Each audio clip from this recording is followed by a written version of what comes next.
Pak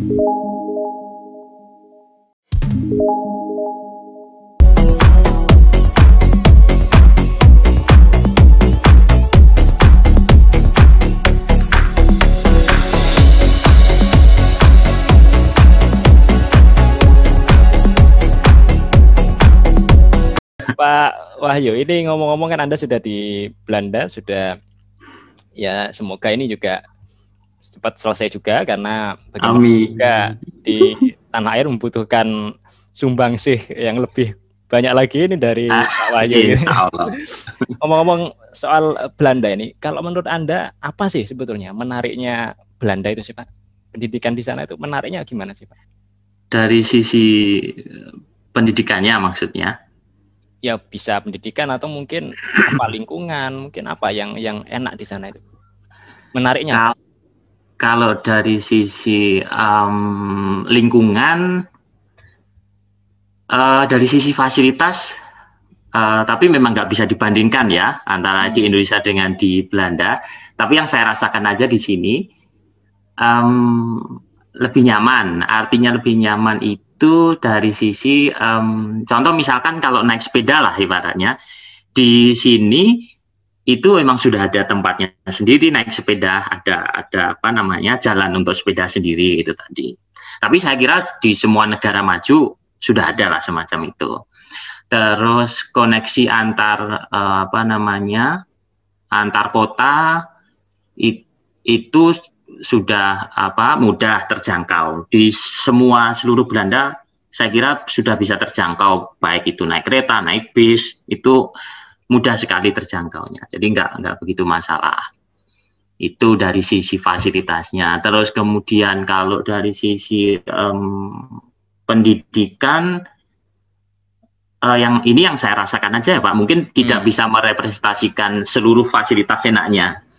Kalau dari sisi pendidikan, ini contohnya si Bening ini anak saya yang masuk sekolah itu tidak dibedakan entah itu apa orang pendatang maupun warga lokal di sini, itu nggak dibedakan dalam artian apa ya udah SPP-nya sesuai sama gitu ibaratnya kan gitu. Terus subsidi juga itu bisa dapat. Ibaratnya kalau misalkan orang asing yang di Indonesia mungkin nggak bisa dapat subsidi ibaratnya. Kalau kita di sini ya udah dapat sesuai apa namanya penghasilannya gitu kan. Kan saya penghasilannya apa beasiswa ibaratnya. Tidak memang membedakan ini Pak ya, tidak membedakan Anda dari mana gitu ya. Enggak. Itu enggak dibedakan. Yang penting kamu apa penghasilannya berapa. Kalau itu di bawah UMR ya berarti kamu eligible untuk dapat subsidi tadi. Jadi ibaratnya Bening dulu itu yang harusnya sekolah itu saat di playgroup ya, yang harusnya itu bayarnya ibaratnya 3 juta ibaratnya, karena saya di bawah banget UMR, itu bisa dapat mungkin bayarnya 50.000 kalau nggak salah. Kalau yang misalkan harus 3 juta, saya cuma harus bayar 50.000 ibaratnya semacam seperti itu. Jadi sangat itu. Kalau terus masalah kesehatan, nah ini masalah kesehatan mahal sekali di sini. Memang sih semuanya bisa apa namanya sudah enak lah ibaratnya kalau sakit harus kemana, terus nggak begitu harus ngantri di rumah sakit, itu nggak perlu. Semacam ada kalau di Indonesia apa ya Pak, ada dokter keluarga gitu ya, kalau sekarang kan sudah ada kan semacam seperti itu.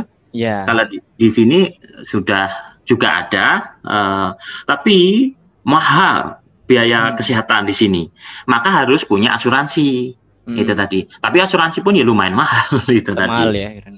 Tapi kalau nggak punya asuransi, kalau sakit tambah mahal, ibaratnya semacam seperti itu. Kemarin sempat kan ada anak saya yang kedua kan lahir di sini, itu si Bija itu, alhamdulillah di cover semua.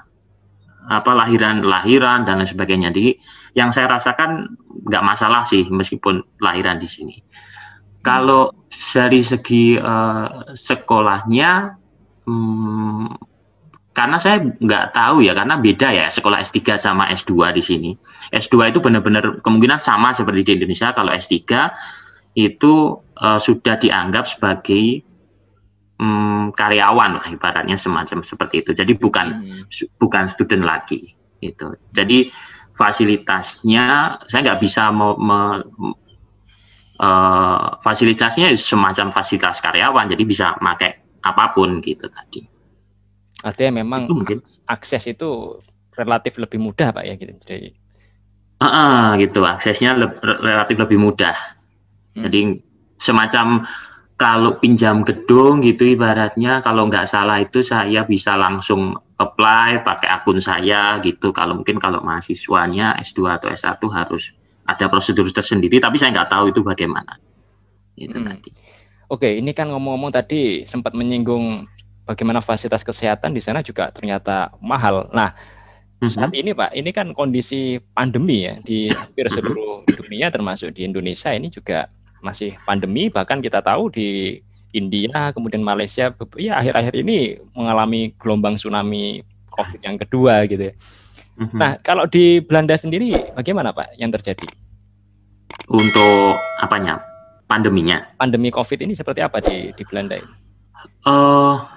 Sekarang itu sudah hampir dikatakan gelombang ke berapa ya, sudah lama, sudah banyak.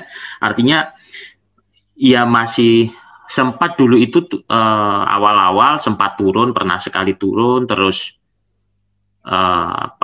naik lagi, akhirnya di lockdown. Kemudian sekarang itu turun, tapi masih nggak signifikan turunnya. Tapi nggak tahu kenapa kok sudah ada sedikit banyak relaksasi. Semacam kayak toko-toko kalau yang dulu itu hanya toko kebutuhan makanan yang dibuka dan obat-obatan kayak apotek itu, sekarang sudah semuanya sudah dibuka gitu. Yang dulu harus membuat appointment kalau masuk ke toko yang semacam toko-toko bukan makanan dan bukan itu tadi, itu sekarang sudah nggak perlu buat appointment dulu kalau mau masuk gitu. Terus sekolah-sekolah, kalau sekolah-sekolah sudah lama dibukanya. Terus kemudian kemarin itu ada jam malam 8:30 malam itu sudah harus nggak boleh ada di luar. Sekarang sudah ini nggak ada lagi, nggak ada. Tapi kalau turunnya nggak begitu signifikan memang.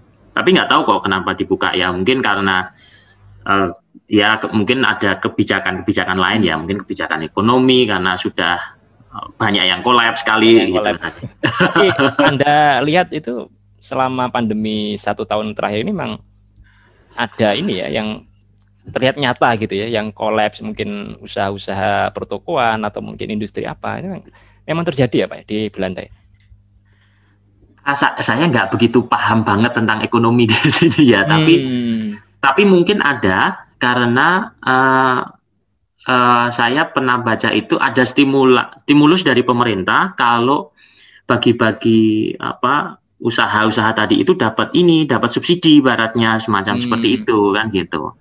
Nah mungkin mungkin itu salah satu indikasi kalau banyak yang kolaps kali ya mungkin. Ya, jadi memang seperti di negara kita ini kan juga demikian, untuk mengangkat perekonomian ini akhirnya subsidi juga digelontorkan cukup kencang juga gitu ya. Ya mungkin semacam seperti itu. Kalau untuk pendidikan sendiri dengan situasi pandemi yang saat ini berpengaruh enggak Pak sebetulnya? Kalau di Indonesia kan kemudian akhirnya pembelajaran daring gitu ya kan, banyak cara belajar. Di sana gimana? Kalau pengaruhnya kalau ini bisa dibandingkan karena kan sama lah posisinya. Kalau di Indonesia memang kesusahannya adalah masalah fasilitas internet kan, apalagi di pelosok-pelosok kan gitu ya, saya menyadari lah itu. Di sini kalau fasilitas internet sih nggak ada masalah, hampir bisa dikatakan setiap rumah pasti ada internetnya dan ya kalau lemot sih pasti ada lemot kan gitu, tapi fasilitasnya pasti ada. Jadi kalau internet saya rasa nggak ada masalah gitu. Ada beberapa ada teman saya yang kayak ada riset tentang COVID gini, karena ada grand riset pendek untuk COVID tadi itu, karena ya bidangnya pendidikan ya pendidikan, terus kemudian mensurvei mahasiswanya. Jadi masalahnya bukan masalah internet kan gitu. Masalahnya karena bosen, terus kemudian nggak bisa fokus, kemudian dia di rumah aja sekolah di kamarnya, kemudian ngapa-ngapain di kamarnya itu, di kamarnya semua, jadi kayak hampir stres kan gitu ibaratnya. Malah masalah seperti itu yang jadi masalah, bukan masalah fasilitas internetnya gitu. Tugas ibaratnya, kalau tugas hampir sama karena kan katanya di Indonesia akhirnya banyak tugas nih, tugas ini. Kalau akhirnya juga banyak tugas juga gitu karena fasilitas karena itu tadi. Tapi ya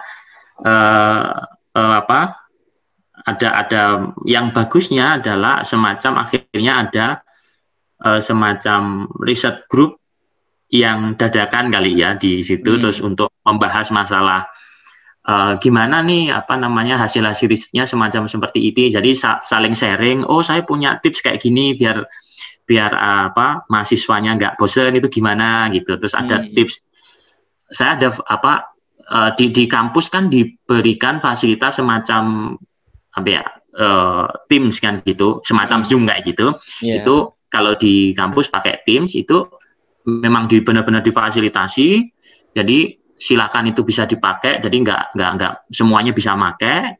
Terus itu selalu di-upgrade dari hasil pertemuan itu tadi sepertinya. Oh ini kurang gini nih, misalkan ketika saya sharing itu nggak bisa lihat mahasiswanya, akhirnya terblok semua dengan PowerPoint saya gitu ibaratnya. Itu akhirnya di-upgrade lagi. Terus kemudian nggak bisa diskusi, akhirnya dibuat break room. Sekarang kalau nggak salah Zoom juga ada kan gitu. Itu selalu di-upgrade tadi. Itu yang bagusnya itu tadi. Akhirnya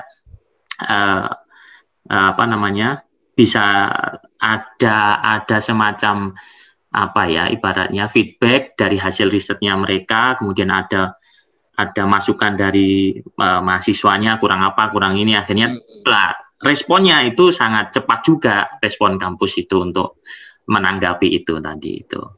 Ya, kalau di Indonesia ini kan yang terjadi nih Pak ya, ketika pandemi ini, kemudian pembelajaran mulai di rumah, artinya secara daring ini, yang muncul permasalahannya begitu kompleks. Yang pertama itu ya secara psikologis waduh ini jenuh, ini tidak bisa kemana orang tua yang harusnya mungkin urusan dapur ini harus mengerjakan PR-nya anak. Tapi juga ada persoalan, waduh ini pulsanya gimana, kuota dari pemerintah tidak cukup, telat dan sebagainya.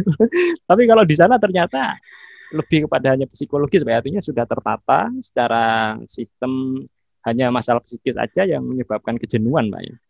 Ya, kalau di sini memang kalau infrastrukturnya seperti internetnya tadi, kalau nggak salah itu nggak jadi masalah, ya pasti ada masalah, tapi bisa diperbaiki. Mungkin yang menjadi masalah yang tadi masalah psikologinya, kemudian PR-nya terlalu banyak, mungkin terus biasa males, ya semacam itu sih jadinya.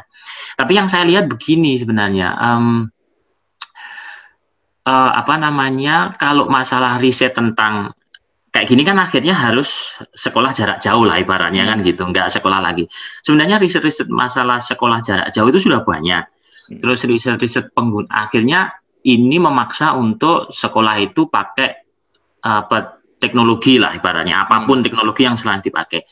Yang saya jadi concern itu masalah cara pembelajarannya. Maksudnya gini, cara pembelajaran yang offline ya semacam seperti biasa, tatap muka di kelas, itu dibawa online. Jadi nggak itu yang susah gitu kan. Maksud saya gini, ketika di Indonesia itu susah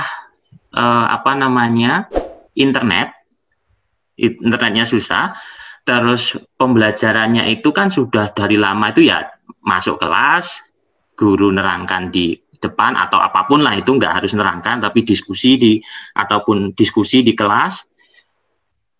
Model-model seperti itu, strategi seperti itu dibawa online, susah dong kan gitu. Jadi strategi yang dibawa offline yang harusnya tatap muka, jadi kegiatan di kelas yang harusnya tatap muka itu dibawa online, itu yang susah. Jadi harus paradigmanya sudah harus dibedakan gitu. Artinya kan, nah riset-riset tentang sekolah jarak jauh itu memang mencari bagaimana caranya memang sekolah online kan gitu. Sekolah jarak jauh yang susah sekali untuk tatap muka kan gitu. Itu jadi ya susah. Jadi kalau itu disamakan, tapi memang tatap muka penting gitu kan. Tapi kalau memang sekolahnya harus model jarak jauh, itu paradigma yang sekolah tatap muka yang semacam seperti biasa harus agak dibedakan harusnya gitu. Tapi memang itu harus butuh banyak riset bagaimana yang best practice-nya seperti apa, memang butuh waktu juga memang gitu tadi. Karena memang terkadang itu yang jadi dilematis juga Pak Wahyu, bahwa ketika pembelajaran dilakukan secara offline itu ada nilai-nilai yang lepas gitu pada akhirnya. Ini menjadi juga satu yang dilema juga, yang harusnya siswa itu mendapat contoh real bagaimana memperhatikan, biasanya kayak guru itu kan digugulan ditiru katanya kan begitu. Iya betul. Kan kehilangan sentuhan-sentuhan yang seperti itu, ini juga menjadi mungkin bisa menarik juga untuk jadikan kajian lebih lanjut ini Pak Ayu. Iya, artinya saya yakin, tapi ya belum tahu juga gimana caranya. Semacam kan yang sering ini kan, aduh kan kita nggak bisa melihat gimana emosinya anak-anak. Artinya anak-anak itu lagi suntuk kayak atau apa kayak, gimana cara memotivasinya, terus kemudian nilai-nilai afektifnya ibaratnya semacam seperti itu nggak bisa terukur lagi. Tapi saya rasa itu pasti bisa. Tapi nggak tahu gimana caranya Mas Ihan, kan itu butuh riset juga, gimana kalau bisa kejujurannya ibaratnya gitu. Nah pasti kan harus, kalau saat di offline itu bisa langsung terukur dengan cara ya memang sudah ada alat ukurnya yang memang memfasilitasi untuk offline tetap muka seperti biasa. Tapi pasti itu akan bisa juga dipakai online, tapi memang caranya pasti beda dengan cara tatap muka biasa. Memang hilang, tapi akan bisa, tapi dengan cara yang beda. Memang sudah harus dikemas dengan bentuk cara online. Tapi itu butuh riset memang, gimana caranya seperti itu. Nah itu butuh riset pendidikannya seperti itu gimana. Ya, memang perlu ada eksperimen lebih lanjut ya, karena memang juga ke depan ini tidak bisa kita lepaskan teknologi yang sudah terdepan ya. Masa kita mau kembali lagi ke zaman yang dahulu gitu.